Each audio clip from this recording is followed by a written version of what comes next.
Several years ago, Ralph went hunting with a couple of his church buddies to a place that he liked to go a lot and had been pretty successful at. And they were out early in the morning and decided to kind of split up.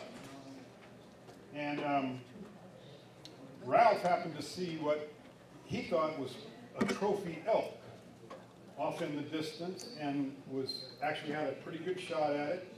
Decided to take that, and just as he shot his rifle, his other two buddies shot at the same time. And that elk fell.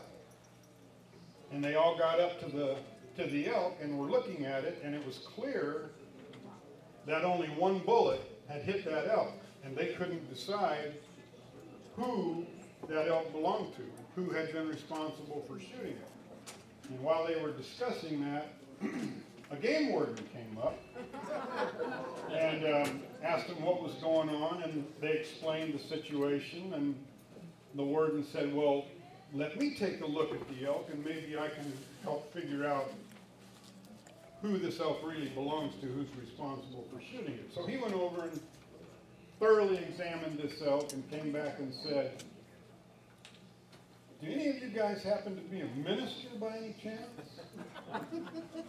And Ralph stepped forward and said, well, sir, I'm a minister. And the game warden said, then I'm positive that this elk belongs to you. And Ralph said, well, how could you determine that? And he said, well, because that bullet went in one ear and out the other.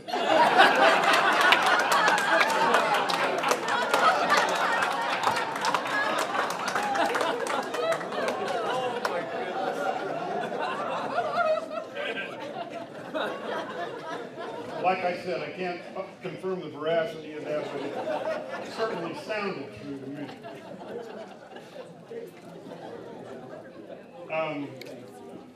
Ralph, let me just say from the perspective of your son-in-law, and I think probably speaking from my two other brothers-in-law as well,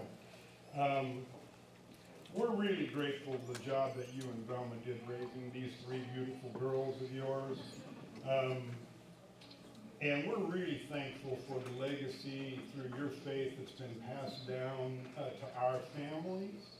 And so we just, as your sons-in-law, the sons you really never had, we just want to say happy birthday, we love you, and we really appreciate all of the prayers and support that you've given us over all these years.